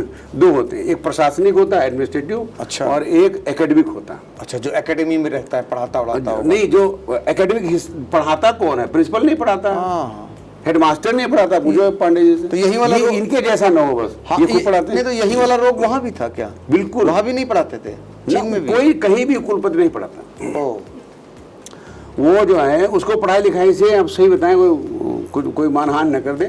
मैं से क्योंकि वो कुलपति हो गए, प्रिंसिपल हो गया, वो सोचता है कि मैं कभी प्रोफेसर नहीं रहा, कभी कोई मैं लेक्चरर नहीं रहा, ऐसा सोचते हैं वो ये सोचते हैं जैसे जन्मजात प्रिंसिपल ही पैदा हुआ हो पोस्ट ग्रेजुएट कॉलेज का, हेडमास्टर ही इंटर कॉलेज का उसमें जूनियर हाई स्कूल का पैदा हुआ हो, या प्रिंसिपल ही इंटर कॉलेज का पैदा हो, टीचर कभी रहा ही ना हो। ये जो हमारे देश की सोच है, ये इतनी अच्छी सोच दूसरे देशों में भले ही नहीं है, लेकिन थोड़ा बहुत कमतर करके है। तो देखिए, हम बातचीत कर रहे हैं प्रोफेसर गंगा प्रसाद शर्मा जी से, और आपको तमाम ऐसे किस्से मसूरी से लेकर के ईरान से लेकर के चीन, और अपना सफ़रनामा आपको सुना रहे हैं, और दूसरे देशों के जो अनुभव शायद आपको नहीं पता होंगे वो भी साझा कर रहे हैं। तो चीन को लेकर के आपने बताया तो, लेकिन चीन में आपका काम क्या था? वहाँ कितने सालों तक यहाँ रुके आप? 3 साल वहाँ रहे। अच्छा। तो वहाँ का मैंने पाठ्यक्रम बनाया। अच्छा। हमारे यहाँ से बहुत से लोग गए वहाँ, ICCR ने भेजा, हम कोई तीर मार गया ऐसा हम नहीं कहते हैं, लेकिन वहाँ जब मैं गया देखा पाठ्यक्रम ही नहीं। तो पेइचिंग विश्वविद्यालय, मतलब जो पेइचिंग विश्वविद्यालय है उसको बीजिंग बोलते हैं, लेकिन उसके उच्चारण के अनुसार वो पेइचिंग है। जैसे ताइवान है, ताइवान उच्चारण नहीं है, वो टी का था होता है। जब आप कभी चीन जाएं तब के लिए, या जो आपके श्रोता और दर्शक हैं तो मैं उनको बता दूं, पी का फा होता है वहाँ, एफ का फा नहीं होता है, टी का था होता है। और जी का अगर शुरू में है तो का होगा, और बीच में और आखिरी में है तो गा होगा। जैसे GUAN, गुआंग, जी गुआंग नहीं होगा। अच्छा। वो क्वांग होगा। क्वांग होगा। हाँ, तो जिस यूनिवर्सिटी में मैं था उसका नाम था ग्वांगडोंग यूनिवर्सिटी हमारी भाषा में, या जो कोई ब्रिटिशर हो उसकी भाषा में, लेकिन उनकी भाषा में क्वांगतोंग बोलते थे, क्वांगतोंग यूनिवर्सिटी। और स्पेलिंग थी GUANG, ग्वांग DONG, ग्वांगडोंग हम लोग बोलते थे, लेकिन उनकी डी का ता उच्चारण होता है। तो ऐसे मेरा कभी आप गर्भनाल में देखिए, अगर आप चीन जाएं तो उसमें उससे बड़ी मदद मिलेगी। जो रोमन में लिखा है अगर आप उसके हिसाब से पढ़ोगे, बोलोगे लोगों को, तो आप सही जगह नहीं पहुंचोगे। तो चीन में जो विश्वविद्यालय आप गए, हाँ, जो बता रहे हैं, उसमें आपके पास काम क्या रहा? मैं जो था वो जो उसकी चेयर थी जो उसका जो चेयर पर्सन था मैं वहाँ। एक हिंदी चेयर, मतलब दूसरे देशों में तो एक ही एक है, जैसे बांग्लादेश है, पाकिस्तान में तो है ही नहीं हिंदी चेयर। अच्छा। तो उस नहीं है। अच्छा। तो वहाँ कई चेयर हैं। एक चेयर पहले से थी उसमें पेइचिंग विश्वविद्यालय में, एक चेयर थी संघाई में, और तीसरी चेयर खुली थी ये यहाँ। तो मैं सौभाग्यशाली हूँ कि शुरुआत में पहुँच गया वहाँ। तो पाठ्यक्रम मैंने बनाया उसका, जो बात छूट रही थी, क्योंकि उधार पाठ्यक्रम लेकर पढ़ा रहे थे वो लोग। तो वो जो पेइचिंग विश्वविद्यालय पाठ्यक्रम था, तो मैंने उसमें पाठ्यक्रम में ऐसा बनाया मैंने पाठ्यक्रम कि पहले 6 महीने तक उनकी भाषा ठीक हो जाए, और दूसरे 6 महीने में उनको छोटी छोटी कहानियाँ, टीवी के समाचार, अगर आपसे पहले मित्रता हो गई होती तो आई चैनल भी वहाँ होता।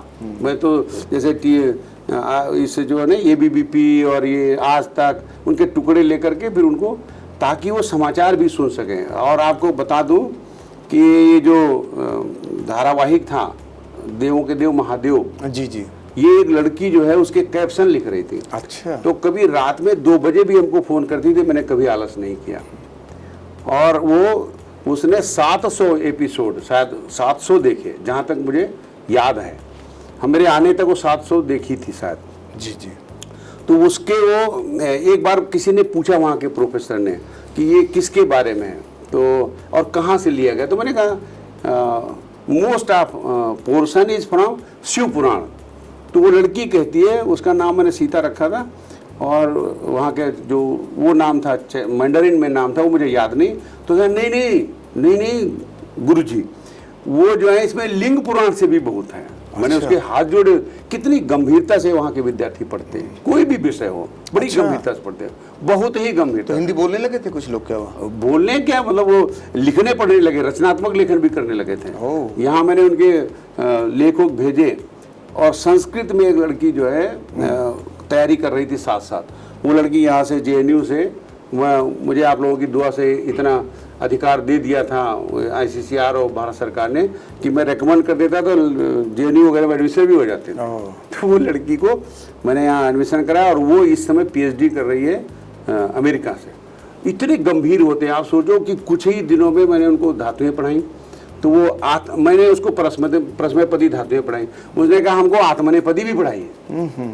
आप सोचो, BA की हिंदी भी करना, जिसको अल्फाबेट से शुरू किया उसने, वर्णमाला से, वो तो कर ही लिया उसने। हिंदी साहित्य के इतिहास के गंभीर प्रश्न रीतिकाल पर उस एक लड़की ने हमको रात में 2 बजे लिखा, रीतिबद्ध और रीति मुक्त कविता में क्या अंतर है, आप बताइए। यहाँ MA का विद्यार्थी नहीं बता पाएगा। तो वो 4 साल में वर्णमाला से लेकर हिंदी साहित्य का गंभीर अध्ययन करते हैं, और इतिहास पर गंभीर विमर्श करते हैं, उसमें प्रश्न बनाते हैं। कभी आपको हम उसकी प्रश्नमाला दिखाएंगे। तो ये बहुत गंभीरता से वहाँ अध्ययन करते हैं हिंदी का, बड़ी गंभीरता से। और फीस 70,000 लगभग होती है, 700 युवान उस समय थी, इस समय 84,000 होगी। अच्छा। फीस लेते हैं वहाँ हिंदी की। हमारे यहाँ 600 रुपये फीस देने में नानी बढ़ती। तो अपनी भाषा के प्रति, अपनी संस्कृति के प्रति हमको ये मोह था, लगाव था। तो एक चीज़ और मैं बताऊँगा, बिल्कुल। वहाँ दूसरे देशों के जो आते थे प्रोफेसर या जो चेयरपर्सन आते थे, तो उनको चीन की सरकार वेतन देती थी पूरा। हमारे यहाँ हमारी सरकार देती थी। मुझ में पता नहीं क्या देशभक्ति जागी, जब वहाँ से हमको एक प्रस्ताव मिला। जागी क्या, हो सकता है इनबिल्ट हो।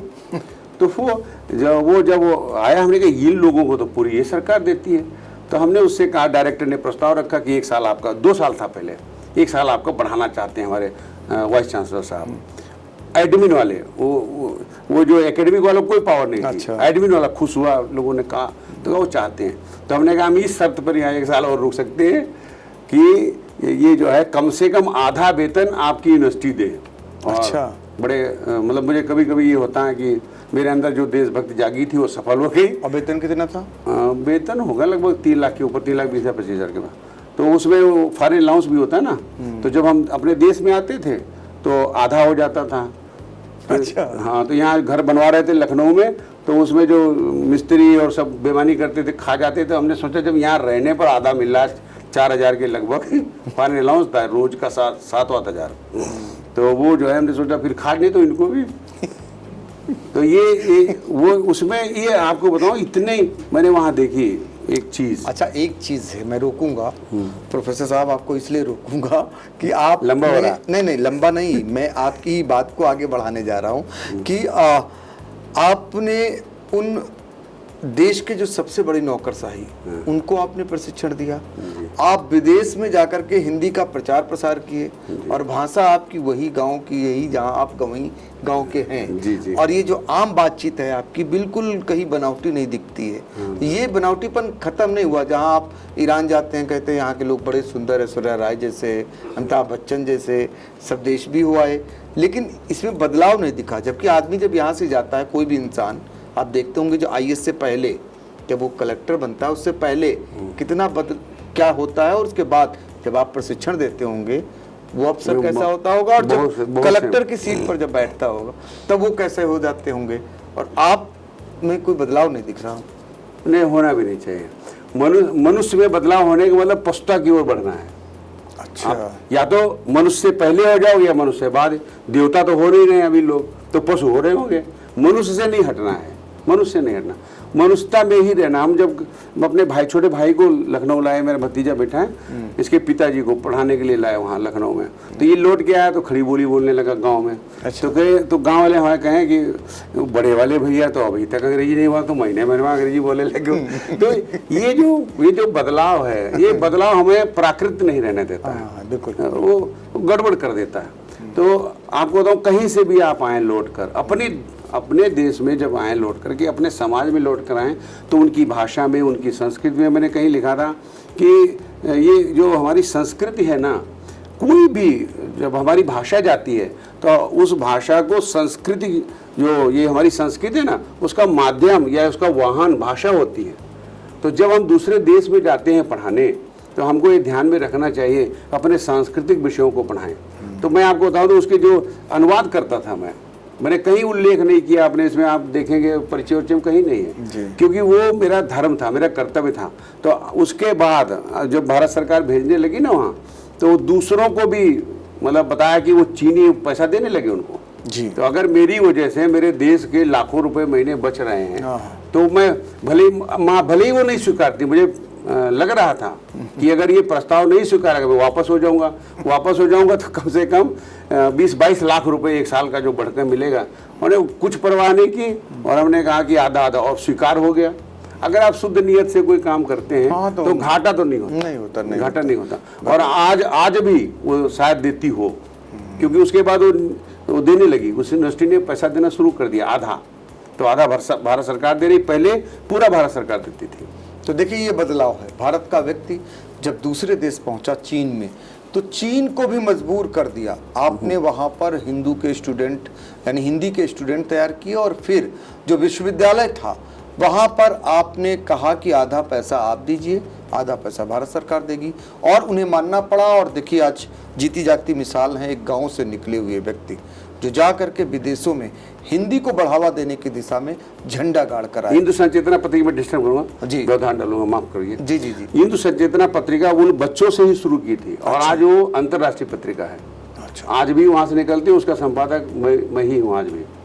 हिंदू संचेतना आप नेट पर डालेंगे आपको मिल जाएगी। इसके अलावा भी आप अगर देखा जाए तो प्रधानमंत्री जी का संदेश भी उसमें पहले अंक में ही है। जब बच्चों की पत्रिका थी तभी हमारे माननीय प्रधानमंत्री ने संदेश भेजा था, पहले अंक में ही।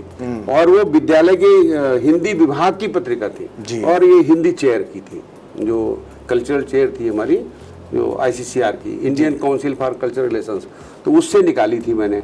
खर्चा अपना लगाया था।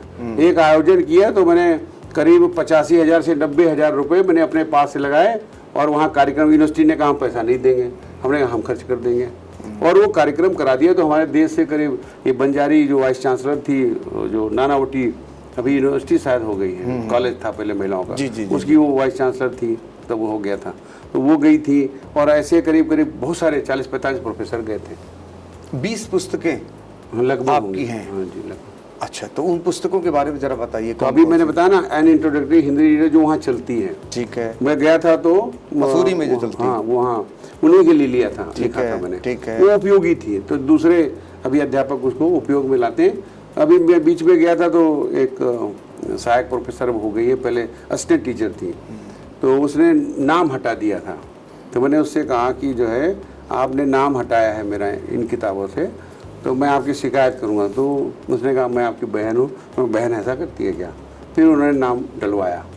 तो एक ये है, एक अरेबिक एंड पर्शियन टर्म्स की है, एक स्त्रीलिंग शब्दमाला है। अब कितने वो लोग इस्तेमाल करें, कभी कभी द्वेष भाव होता है ना, अपना नहीं जानते हैं तो लिखेंगे नहीं, उसमें नाम हटा करके करते, हो सकता है फिर नाम हटा दिया हो, तो उसमें पीछे भी नहीं पड़ना है। हमारा उद्देश्य है कि हमारा जो हमको जानकारी है, हमें जो समझ है, हमारा जो ज्ञान है, उसका उपयोग समाज करे, या जो हमारे प्रशिक्षित अधिकारी हैं वहाँ वो करें। वो लड़की महाराष्ट्र की है तो उसको हिंदी की इतनी पकड़, इतनी समझ नहीं है, वो जो मैं हिंदी का हूँ इसलिए मुझे हुए। तो मैंने उनको बताया, हमने कहा ये किताबें जो हमने लिखी हैं केवल इन्हीं के लिए लिखी हैं, तो हो सके तो हमारे नाम से इस्तेमाल करो और लाभ मिलेगा इनको। तो वो वहाँ की है, बाकी तो साहित्य की हैं, जैसे दोहों पर है, दोहा संग्रह है मेरा, और डरा हुआ आकाश है, ये दोहा संग्रह है, और एक गज़लों का संग्रह है। तो ऐसे करके कुछ किताबें, एक दलित साहित्य का स्वरूप, विकास और प्रवृत्तियाँ दलित साहित्य पर हैं, आलोचना की किताबें हैं। एक मैंने अभी तैयार कर ली है किताब मातृभाषा में शिक्षण, वो बहुत जल्दी आ जाएगी। दो ये जो निबंधों के व्यंग्य के, हमने करीब 3 साल तक लगातार व्यंग्य लिखा, गोरी सोई सेज पर करके कई अखबारों में। आपने सुना होगा कि अखबार के हिसाब से स्तंभ का नाम बदलता है। ये सीतापुर के जिले की जिद समझो या ढिठाई समझो, तो ऐसे लोग मतलब सीतापुर के ही हो सकते हैं। मैं जिस अखबार में लिखा, मैंने कहा नाम यही रहेगा, गोरी सोई सेज पर। ऐसे करके जनसंसार में लिखा, वो ये वॉइस ऑफ ट्रेड में लिखा, एक और किसी अखबार में लिखा, सब में मैंने नाम वही रखा, अपना ही टाइटल दिया। बस जी, उससे पहचान है। बिल्कुल बिल्कुल, उससे मतलब ऐसे उदाहरण आपको कम मिले। हाँ, नहीं मिलते, वो अपने हिसाब से उसको फिट करते हैं। हाँ, ये सीतापुर वाले ही कर सकते हैं। तुम मनो छापो बनो ना छापो, लेकिन हम लिखेंगे इसी नाम से। 3 साल तक लिखा मैंने। अच्छा। और ये 2 साल तक लगभग लिखा। ये इसमें चीन की डायरी आप जरूर पढ़ें, गर्भनाल में। अच्छा। 14, 15, 16 में। तो चीन के बारे में जितना मैं समझ पाया, 2-3 चीजें मैं और आपको बता दूं, समय लूंगा, बड़ा कीमती समय आपका। बिल्कुल बिल्कुल। वहाँ जो संस्कार, हमारे 16 संस्कार है, जन्म और मृत्यु, मैं अंदर से चाहता था कि ये देखने को मिले। अच्छा, चीन में। हाँ, जैसे मृत्यु के संस्कार कैसे होते हैं, ब्याह कैसे होता है। तो मैं जब गया तो एक अपने मित्र के यहाँ गया, बहुत दूर, 1500 किलोमीटर उससे, उसमें था, मैं ग्वांजो में था। तो वहाँ से 1500 किलोमीटर अंदर गया। तो वहाँ जब गया बिल्कुल विशुद्ध गांव में, तो वहाँ एक की डेथ हो गई, तालाब में डूब गई थी। अच्छा। अब ये मेरी इच्छा थी, उसकी वजह से रही, लेकिन सही हो गए, ऐसा हो गया। तालाब में वहाँ भी डूबते हैं लोग? हाँ। अच्छा। वहाँ हर खेत में लगभग तालाब है। अच्छा। पानी की जल संस्कृति है वहाँ, इस पर भी मैंने एक लिखा था। जल का संचय करते हो? हाँ, हर उसमें बतख पालेंगे, उसमें मछली पालेंगे, उसी से सिंचाई करेंगे। तो ये है। तो वो जो है, वहाँ जब गया तो मैंने देखा तो 7 दिन तक वो रखते हैं बॉडी को अपने घर में, और उसके तरह तरह के वो करते हैं, और नोट और ये सब पैसा जो है वो लगा करके फिर उसको फूकते हैं ताकि वो स्वर्ग पहुंच जाए। ये जो रूढ़ियाँ और ये सब मतलब जो रीति रिवाज वहाँ भी है, वहाँ 7 पीढ़ियों तक की वो समाधियाँ जानते हैं। हम आपसे अगर पूछें आपके पिताजी का नाम क्या है, आपके पिताजी के पिताजी का नाम क्या है, ज्यादा से ज्यादा हो सकता है पर बाबा का नाम होता है। वो 7 पीढ़ियों तक का नाम बताते हैं, उनके लिए अलग अलग अनाज रखेंगे। अब मैं गया उनके साथ देखने, तो मैंने बताया कि सबके उस पर मोबाइल रख रहे थे, डमी। अच्छा। मतलब ऐसे। तो हमने कहा इसमें सिम उम तो डाल दो, कम से कम फोन ऑन करना हो, बात करना हो। तो बहुत देर तक हंसा। प्लीज पुट सिम इनसाइड, ऐसा करके मैंने कहा। तो कार्ल नाम था उसका, अंग्रेजी नाम रखा था उसने, और वो बहुत मानते थे हमको वहाँ। ये पता नहीं क्या था, कुछ ऐसा होगा। तो जब मैं उसके यहाँ गया तो सफ़ेद साल ओढ़ के गया। अच्छा। वो जब किसी की मृत्यु होती तब ओढ़ के जाते हैं, हमको कुछ पता ही नहीं था। ओ। तो उन्होंने कहा कि ये चीन से, उनको लगा कि चीन का आदमी रहने वाला है, हो सकता है इसके पूर्वज भारत गए हों, फिर वहाँ से आए हों। तो फिर उनके सारे संस्कार देखे मैंने। अच्छा। और उसमें खाना पीना होगा, सब चलता रहेगा। 7वें दिन जा करके उसमें क्या करते हैं, चूना नीचे डालते हैं। अच्छा। फिर उसके बाद ये जो बासी कागज नहीं होता जिससे हम कब्र पे चढ़ाते थे, फिर उसके साइड फिर चूना भर देते, फिर उसको ढक देते, और 7 दिन तक होता ये होगा। पहले दूर दूर से मेहमान आते होंगे, तो उनको प्रिजर्वेटिव कितना तरीका पता है। अपने यहाँ तो कहते जल्दी जलाओ, कुछ नहीं होता। मैंने 3-4 दिन तो मैं रहा, देखने गया बार बार, कि इसमें कुछ बदबू तो नहीं आ रही, सड़न तो नहीं आ तो रही। जलवायु यहाँ जैसी है वो ठंड है? थोड़ा ठंडा है, बहुत ज्यादा नहीं है। अच्छा। मसूरी से जैसा नहीं, जहाँ मैं था वहाँ का बता रहा हूँ, ठंडे इलाके वहाँ भी है। एक और चीज मैं बताऊंगा, हर घर में उनके 2 ताबूत रखे मिलेंगे। अच्छा। 2 ताबूत रखे मिलेंगे, और इसका अगर 2 रखे हैं तो इसका मतलब है जो बुजुर्गों में पति पत्नी दोनों जीवित हैं, और अगर एक रखा है तो इसका मतलब एक निकल गया, एक बचा है। अच्छा। और मैंने उस पर भी एक लिखा था कि जिंदगी वो जो है मृत्यु की छाती पर जीवन का उत्सव, किसमें छपा था मुझे पता नहीं है, लेकिन बहुत बढ़िया लिखा था मैंने, खुद भी तारीफ कर लेना चाहिए। हाँ, नहीं, तो मैंने देखा, आप बताइए कि रोज देखते हैं ना घर में रख करके कि इसमें जो है ताबूत रखा है, इसमें हम किसी दिन जाएंगे, फिर भी डरते नहीं वो लोग। फिर भी नहीं रहता। ये जीवन सत्य है, जैसे कहते हैं, और सत्य है ये। इसके बाद क्या करते हैं, वो जो शादी ब्याह होता है तो उसमें बराबर वो जो है घूमेंगे, और ये जो गाजर के इनके सबके जो प्रतीक है ना, लिंग के प्रतीक या सब जो है यौन के प्रतीक, ये सब उसमें गाजर के बना के या उनके लौकी के बना के लगाएंगे। यानी कामेच्छा नहीं है वो। अच्छा। वो कामेच्छा नहीं, वो एक प्रकार से जो पिछड़ा समय था ना, जब शिक्षा नहीं थी, तो उसको शिक्षित करने के लिए फिर मजाक करेंगे, जैसे अपने यहाँ गाली गाते हैं, तो हमने देखा कितने करीब हैं लोग। मृत्यु पे करते हैं? नहीं, मृत्यु पे नहीं, शादी पर। मृत्यु शादी का खत्म कर दिया मैंने। शादी होती है तो बहुत लंबा तो जो मृत्यु का। नकटा यहाँ होता है, हाँ बिल्कुल, वो नकटा वहाँ खुलेआम भी करते हैं, दिन अच्छा। में करते हैं। अच्छा, वो दिन में करते हैं। गाजर का बना के लिंग बना के वो जो है बाकायदा लटकाएंगे, उससे यहाँ लटकाएंगे। अच्छा। हाँ, और उसके बाद वो सब बना के लौकी का बना के वो लगाएंगे। तो ये तो वहाँ भाई बहन वाले रिश्ते मजबूत हैं कि नहीं, सब मजबूत है वहाँ। जैसे यहाँ है? वहाँ यहाँ से मुझे कम नहीं लगे, अच्छा। यहाँ से कम नहीं लगे। हम अपनी तारीफ झूठी मतलब नहीं करेंगे। यहाँ जिस तरह के हादसे होते हैं, इस तरह के हादसे तो मैंने तो आप मृत्यु के बाद सीधे शादी पहुंच गए। जन्म जब होता है तब क्या होता है? जन्म का मैंने देखा नहीं। अच्छा, देखा। जन्म को देखा नहीं, लेकिन एक चीज मैं बताना चाहूंगा, जन्म के उत्सव भी उतने ही गौरवपूर्ण तरीके से या रस्मय तरीके से मनाए, जैसे हमारे यहाँ सब कुछ होता है। उनके समय रहता है, वो लोग कहते हैं बहुत काम करते हैं चाइना वाले। नहीं, सब होता समय। एक बच्चे को पालने वाले मैं बताता हूँ, माता पिता उसके खुद हैं 2, उनके नाना नानी, उनके दादा दादी। अच्छा। तो 6 लोग पालते हैं एक बच्चे को वहाँ, क्योंकि एक बच्चे का था ना वहाँ। अभी वो कोई जो एप्लीकेशन ले रहे हैं कि आप दूसरा बच्चा चाहते, जब मैं था तब की मैं बता रहा हूँ, प्रोत्साहन दे रहे हैं कि दूसरा बच्चा नहीं कर रहे लोग। अच्छा। क्योंकि जो सुख उनको एक बच्चे में मिल रहा है, वो 10 बच्चे क्यों करें, 4 बच्चे क्यों करें। अब वहाँ सरकार चाह रही तो लोग नहीं चाह रहे। तो ये है, अभी हम क्या उनके बारे में कि एक बच्चा जो दूसरा रखेगा उसका टैक्स लगेगा, ऐसा कुछ हमने नहीं देखा वहाँ। वो था कि पहले था, अभी तो प्रोत्साहन दे रहे हैं, आप फॉर्म भरो, बस ये है तरीका है। तो शादी का उत्सव कितने दिन का होता है? शादी का उत्सव मैंने एक ही दिन का देखा वहाँ। और होता कितने दिन का है? वो जैसे अपने यहाँ 2-3 दिन चलता है, वैसे उनके शुरू से लेकर 1-2 दिन पहले से लेकर 1-2 दिन बाद तक चलता है। अच्छा। और मैं बताऊं, गांव की बारात में हमने कम से कम 50 तो मर्सिडीज देखी होंगी। मजाक वजाक होती है? हाँ, 50 मर्सिडीज। मजाक यहाँ जैसी होती है वहाँ? बिल्कुल जितना पकड़ पाता था, बिल्कुल इससे कम नहीं। मजाक? हाँ, इससे कम नहीं। तो जीजा के साथ होती होगी? सबके साथ। साली के साथ? अरे वो जो जिसने जो लड़के की माँ है ना, लड़के की माँ, उसको मौका मिलता है मारने का। किसको? तो अपने पति को। अच्छा, ये भी होता है। सही में मारते हैं? मतलब जो बदला लेना, सच में एक ने ठोक दिया उसको जानबूझ के। मुझे लगा इतनी तेज तो नहीं मारना चाहिए। बांस मारते, उसने सच में बहुत तेज बांस मारा, वो गिर पड़ा। पहले रखा होगा धरा। हाँ, उसने हम सब हंस पड़े। इसका मतलब सब जान गए कि इसने बदला लिया है। बदला लिया है। अब वो कह रही होगी भाई मुझे गलती लग गई, गलती से तेज लगेगा। तो वो उस तरह के मजाक जिस तरह हमारे यहाँ होते हैं वैसे भी होते हैं वहाँ। जैसे खाने के समय यहाँ गाली गाते हैं, वो होता है। कभी कभी उनके यहाँ खाने में ये होता है कि अगर आप शाकाहारी हैं तो भूखे लौट आएंगे। अच्छा, पत्नी के प्रति लगाव रहता है या फिर जैसे यहाँ अपराध हो रहा है कहीं ड्रम में मिल रहे हैं? नहीं, मैंने तो ऐसा नहीं देखा। हाँ। और हो सकता होगा वहाँ भी क्राइम है, वहाँ भी है, अपराध है? कम है, बहुत कम है, बहुत कम, रेयर।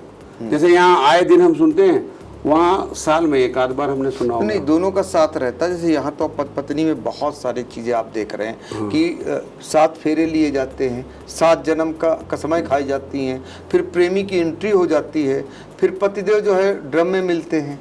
ऐसा वहाँ होता है कुछ? नहीं, मैं आपको बताऊँ, वहाँ जैसे शादी हो रही अभी, तो कोई जरूरी नहीं है बच्चा होने के बाद भी शादी होती है। प्रेम चल रहा है, हाँ। बच्चा हो गया, समाज उसमें कोई बाधक नहीं है। दूसरे से उसी से उसी दूसरे से नहीं है। दूसरे से नहीं। फिर वो हो सकता है करे, अलग बात है, लेकिन मैंने ऐसा नहीं देखा। मैंने 2-3 केस ऐसे देखे जिसमें प्रेम पहले से हुआ, और वो देखो उनकी ये है कि गाड़ी होनी चाहिए, मकान अपना होना चाहिए, अच्छा। तब शादी करेंगे। बच्चा हो जाए तो कोई किराए पर लेंगे, वो कोई शर्त नहीं है। अच्छा, एक और सवाल, और एक उनकी चिंता मैं बता दूं, नहीं भूल जाऊंगा, अगर 8वीं तक किसी लड़की का बॉयफ्रेंड नहीं हुआ तो माँ बाप बहुत चिंतित हो जाते हैं। इतना चिंतित मैंने 8वें तक, हाँ, कचाट तक, हाँ 8वीं 8 क्लास तक। अच्छा, वो उनकी चिंता का विषय, चर्चा का विषय हो जाता है, हमारी बेटी को कोई बॉयफ्रेंड नहीं मिला अभी। ओ, और उससे मैंने देखा, उससे बॉयफ्रेंड मतलब ये नहीं है कि मतलब शादी करने वाली प्रवृत्ति, उस तरह नहीं, मतलब उसको एक जीवन साथी समझने के लिए चाहिए। ऐसा जीवन साथी हो जिसको वो 8वीं से 7वीं से 6ठी से समझने लगे। और फिर भाई अपने यहाँ सूर ने भी तो ना, लड़काई को प्रेम कहो अली कैसे छूटे। मैंने वहाँ देखा है 2 लोग ऐसे देखे, एक छिंकुई हैं जिन्होंने सूर पे PhD किया है, और एक लड़की और थी जिसने सूर पे PhD किया, और इतना गंभीर अध्ययन किया। तो ऐसा नहीं कि सूर और तुलसी को हम ही समझते हैं, और वो लोग और हमसे अच्छा समझते हैं। लेकिन यहाँ तो लिविंग रिलेशन का विरोध हो रहा है। हाँ, तो वहाँ लिव इन रिलेशनशिप जो है वो बहुत पहले से स्वीकार्य है। स्वीकार्य। तो जो लिविंग रिलेशन में जो आरोप लगते हैं, जो अपराध होता है, जैसा कि अभी आपने देखा, कहा गया लिविंग रिलेशन को कुत्ते से जोड़ दिया गया, तो क्या वहाँ भी ऐसे ही होता है चीन में? नहीं, आपको बताऊं, जहाँ पहले से खुला रहा है, यौनाचार खुला रहा है, वहाँ इस तरह के कांड नहीं हुए। जिस भी देश में आप यूरोप को आप देखिए, इस तरह के कांड देखे या नहीं देखे कि 36 टुकड़े 72 टुकड़े, और ये उसमें ड्रम में मिलना, या फिर काट करके उसे घाटी में फेंक देना। इस तरह के किसी यूरोपीय देश की घटना बताइए, या दूसरे एशियाई देशों की घटना बताइए। पाकिस्तान, भारत, नेपाल और बांग्लादेश ये अलग नहीं है। तो ये जो संस्कृति वाला आवरण है, ये कहीं ना कहीं नकली है ना? बिल्कुल नकली है, बिल्कुल नकली है। और आपको बताऊं, हम चाहते हैं दिखाना कि हम बहुत संस्कृत हैं, हम बहुत संस्कृत नहीं हैं। हम उतने ही वाइल्ड हैं जितने दूसरे हैं। बस हमने क्या किया, मुखौटा पहन रखा है करुणा का, कि हम बुद्ध की करुणा के उसमें नहा रहे हैं। है नहीं। आप ये देखिए, मैं विषयांतर न हो जाए, लेकिन मैं बात जरूर करूँगा। एक मैंने घटना सुनी कि एक माँ अपनी बेटी को बुला के लाई जिसने प्रेम विवाह किया था, और कहा बेटी से कहा, तुम यहाँ रुको, मैं जल ले आऊँ, अक्षत ले आऊँ, तुम्हें छिड़कूंगी। वहाँ से पाटा लाई और उसके सिर पे इतना तेज मारा, अनस्पर्ट खत्म हो गई। ये घटना यहाँ की सुनी थी मैंने। ऐसा दूसरे देशों में आप सुनते हैं क्या? नहीं सुनते। हम कह दें हम बहुत बड़े कल्चर्ड हैं, हम कह दें हमारी संस्कृति 5000 साल पुरानी है, हम क्या हो गए हैं, हम बिल्कुल फिर लौट रहे हैं उधर पाश्चात्य बंदरिया जैसे नहीं, अपने मरे हुए बच्चे को। तो अगर हमारी संस्कृति का कुछ हिस्सा सड़ रहा है तो उसे हमें छोड़ देना चाहिए। हमें बंदरिया नहीं बनना चाहिए, हम बंदरिया बने हुए हैं। ये बड़े खेद के साथ में। हाँ बिल्कुल, आपने आईना दिखा दिया, जो वास्तविक समाज है उसको आपने परिलक्षित कर दिया। चलिए अब आगे बढ़ते हैं। जब इतने काबिल और हिंदी को बढ़ावा देने की दिशा में आपने एक युग बिताया है, यानी अपना अच्छा खासा समय दिया है, भारत में ही नहीं विदेशों में भी आपने सुना भी, बहुत सारे प्रसंगों को सुना, बहुत सारे आपको अनुभव मिले होंगे और बहुत सारी सीख मिली होगी। और कहते हैं यदि आपने ठान लिया है, एक तो आपने साबित किया कि अस्थायित्व, बहुत सारे लोग, जैसे एक नौकरी मिल गई काम चल गया, आपने तमाम उदाहरण दे डाले, कहाँ से कहाँ हमेशा प्रगति होती गई, मन और दिल उधर ही लगाया, ज्ञान भी उधर ही विकसित किया और कहाँ से कहाँ तक पहुँचे, ये साबित करता है। और उसके बाद फिर अपने देश में, अपने इलाके में, यानी रामपुर मथुरा जो पिछड़ा इलाका माना जाता है, जहाँ बाढ़ और जहाँ पर कटान और आगजनी की सबसे ज़्यादा घटनाएं होती हैं, हालांकि ये इलाका अब धीरे धीरे शिक्षा के क्षेत्र में सबसे अग्रणी होता जा रहा है। अगर यूपी बोर्ड की बात करें तो यहाँ हाई स्कूल और इंटरमीडिएट के टॉपर्स इसी इलाके से आ रहे हैं। रिकॉर्ड आप देखेंगे पिछले कई सालों से, टॉप 10 की अगर सूची देखेंगे तो वो सीतापुर का महमूदाबाद, रामपुर मथुरा इलाका ही होगा। अब वहाँ पर खुद प्रोफेसर साहब ने बहुत सारे बच्चों के लिए विद्यालय खोलने की वहाँ पर तैयारी की है। उसका नाम है कमला नारायण इंटरनेशनल स्कूल। जी बिल्कुल, हम आएंगे आपके वहाँ पे आएंगे। हम एक परिचय देना चाह रहे हैं कि फिर से बच्चों को, आज जिन्होंने अफसरों को पढ़ाने का काम किया, विदेशों में जाकर के हिंदी को बढ़ावा देने का काम किया, अब सीतापुर अपने गांव आकर के उसी इलाके में बच्चों के लिए स्कूल खोलने जा रहे हैं। तो प्रोफेसर साहब, देश ने आपको, मतलब देश को नाज है, ऐसे में आपको सम्मान भी कई मिले होंगे। हमें मिले हैं, मुझे कोई संदेह नहीं। आपके जितने नहीं मिले, जितने आपके अरे। 100-150, लेकिन हमारे हर घर में, हर रिश्तेदार के यहाँ 3-4 सम्मान हमारे रखे हैं। जी, हमारे सूरत में हमारे बेटे का, बड़े बेटे का घर है, छोटे बेटे का घर है, और ये जो है हमारा भी एक है, तो उसमें है जहाँ जहाँ जगह है रखने की। जालौन में एक सम्मान आपको 1999 में मिला। हाँ जी जी, शुरुआत हमको लगता है वहीं से हुई। जी, शुरुआत हमको वहीं से, अभी औरैया में ये मतलब, साहित्य कला परिषद का था। हाँ जी, यहाँ औरैया में भी मिला था मुझे एक। कई उसमें होंगे नहीं नेट में, एक इसमें क्या नाम है, जो अपना बल्लभ संप्रदाय का है ना, उसमें नाथद्वारा में, वहाँ से मुझे मिला। एक लखीमपुर में जो ये जो शुक्ल जी का मसीह, वहाँ अवधि वारिद सम्मान मिला। ये सब जिक्र नहीं होगा, करीब 20-22 का जिक्र नहीं है। जी जी जी जी, इससे ज़्यादा हो सकते हैं। अच्छा ठीक है, आप इस काबिल भी हैं, मिले आपको, और हम लोगों को भी नाज है।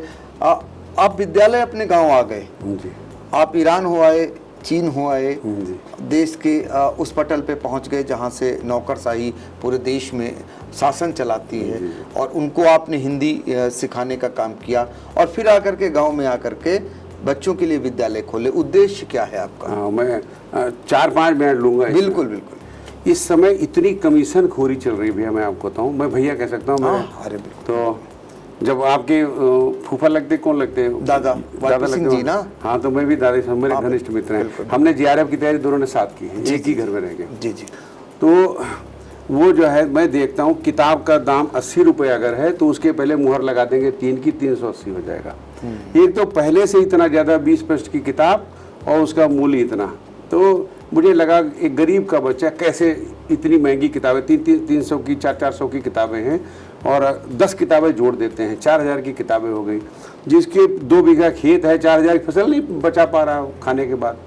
मुझे ये जब आता था तो ये दर्द सुनता था। मेरे घर में भी मेरे पोते जाते, भतीजा इसके भी बच्चे जाते थे, मैं देखा कितने दाम पहले लिखे हुए, फिर उसके बाद अलग से मुहर लगाई हुई, उसको छुड़ाओ तो देखो। ये दूसरा क्या है, ये कमीशन खाते हैं, यूनिफॉर्म में कमीशन खाते हैं। ये सब बंद करना था मुझे, मतलब ऐसा जो है, ये शिक्षा के क्षेत्र में इस तरह का भ्रष्टाचार, और मतलब आपको बताऊँ, इसमें प्रशासन को तो कोई ना कोई कदम उठाना चाहिए ना। तो अभी जैसे इस कार्यक्रम में पांडे जी ने रखा था, तो इसमें मुख्य अतिथि मुझे बनाया था, BSA साहब को विशिष्ट अतिथि बनाया था। अब ये अगर हमारे विद्यालय जाते और हम छोड़ के भाग जाते, मतलब अगर गलत होते, तो क्या संदेश जाता समाज को। तो हम चाहते हैं पूरे विधिवत पैमाने पर विद्यालय बनाएं। 3 इंजीनियर उसमें मैंने लगा रखे, ताकि कंस्ट्रक्शन सही हो। एक आर्किटेक्ट है और 3 इंजीनियर हैं, एक CPWD से हैं, एक PWD से हैं, मेरे जो मित्र हैं, जो मौजूदा में है, एक नोएडा में है, और वो उसकी दूसरे देश की संस्था, नीदरलैंड की संस्था है, उसके हैं। तो मेरा जो मित्र मंडली का था, तो सब सहयोग कर रहे हैं। तो मैंने सोचा इनको 700 रुपये में, आप ये बताओ, 8000 रुपये, 7000 रुपये फीस है सिटी मास्टर जैसे स्कूलों में।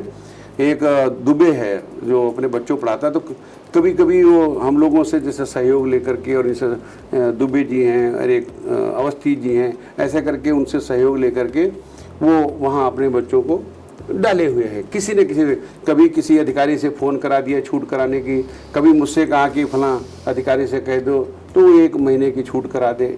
ये स्थितियाँ आती। ऐसे समय और समाज में मैंने सोचा, जो शिक्षा 7000 रुपये में लखनऊ मिलती है, वो हम उस गांव में 700 में क्यों न दें। वाह। तो इसके लिए मैंने ये प्रयास किया है, और करीब 2 एकड़ से अधिक ज़मीन है, उसको मैंने एक्वायर किया है, लिया है, ख़रीदा है।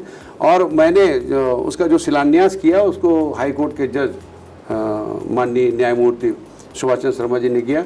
हमने उसमें घोषणा की है, अगर ये विद्यालय नहीं चल पाएगा तो उसका कारण भ्रष्टाचार होगा, मैं नहीं होगा, कतई मेरा दोष नहीं होगा उसमें। ये मैं पूरा अपना जो भी संपत्तियां हमारी हैं, अचल चल, सब उसमें लगा देंगे।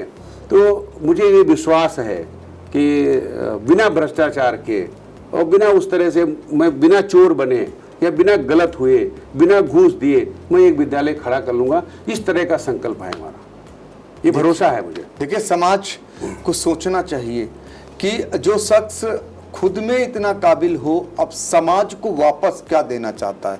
आज ये विडंबना है इस देश की कि शिक्षा को लेकर अनिवार्य बातें तो की जाती हैं, लेकिन शिक्षा कहाँ से कहाँ पहुँच रही है, कितना भ्रष्टाचार है शुरुआती दौर में। जब आप लेते हैं और शुरू में ही आपको इन सब चीज़ों से दो चार होना पड़ता है, और इसके बाद जब पढ़ लिख कर आप अफसर बनते हैं, नेता बनते हैं, बिजनेसमैन बनते हैं, तो आप क्या करेंगे? जो आपसे किया गया है वही करेंगे ना आप। तो ये चीज़ें आप सहज कैमरे के सामने स्वीकार कर रहे हैं कि शिक्षा में कितना भ्रष्टाचार है। तो इस भ्रष्टाचार को मिटाने के लिए, यानी अपने स्कूल में भ्रष्टाचार की जैसी कोई चीज़ न रहे, ऐसा विद्यालय आप चाहते हैं, हमारी शुभकामनाएं हैं। और सीतापुर के जिलाधिकारी अभिषेक आनंद ने भी उत्तर प्रदेश गौरव सम्मान के लिए आपको, सरकार को उन्होंने लिखा है। हम उम्मीद करेंगे कि ये सम्मान आपको ज़रूर मिले, क्योंकि आप इसके काबिल हैं। तमाम अफसर, तमाम ऐसे समाज के लोग, और विदेशों तक डंका बजाया है आपने, तो इसलिए उत्तर प्रदेश सरकार इस चीज़ को समझे और आपको ये सम्मान देकर एक सम्मान जो आपकी मंशा है, जो आप करने जा रहे हैं, उसको कम से कम धरातल पर उतारें और ये सीख बने, लोगों के लिए प्रेरणादायक बने। यही हमारी शुभकामनाएं हैं और यही हम चाहेंगे भी। सर, बहुत बहुत स्वागत है। उम्मीद करेंगे आप अपनी मंशा में सफल हों, और आगे फिर कभी जब आप मंशा में सफल हों तो फिर एक बार ये मंच आपके लिए। मैं आपको उस विद्यालय में बुलाऊंगा, आप आएंगे कि नहीं? कैमरे सामने कह रहे हैं। बिल्कुल, धन्यवाद धन्यवाद धन्यवाद धन्यवाद।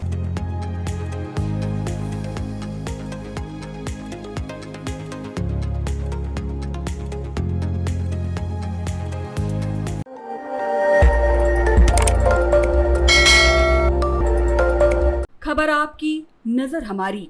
देखते रहिए आई इंडिया।